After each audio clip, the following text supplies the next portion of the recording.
Good morning, আর আমি চলে এসেছি রান্নাঘরে। আর দেখো, এই যে ম্যাগি, চাউমিনের মতোই একে ঠান্ডা জলে একটু ভিজিয়ে রাখবে। আর ম্যাগিটা এই বাচ্চারা খাবে, তো তো কীরকমভাবে বানাবো সেটা চলো আজকে তোমাদের দেখাই।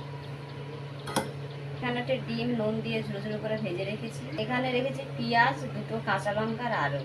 কড়াই দিয়েছি সাদা তেল, দিয়ে দেবো আলু, পেঁয়াজ, লঙ্কা দুটো দিয়ে দিলাম, একটু নুন দিলাম।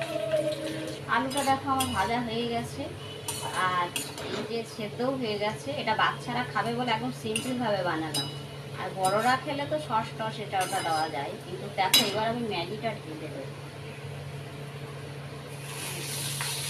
ম্যাগিতে মশলা দিলে বাচ্চারা তেমন খেতে চায় না, তো এইরকমভাবে শুকনো শুকনোভাবে করে দেবে, করলে বেশ ভালো হবে। এবার ডিমটা দিয়ে দেবো। এবার এটা ভালো করে ভাজবো নেড়ে নেড়ে। হ্যাঁ, আর এখানে ম্যাগির মশলা দেবে না, কিছু দেবে না, ম্যাগির মশলা না দেওয়া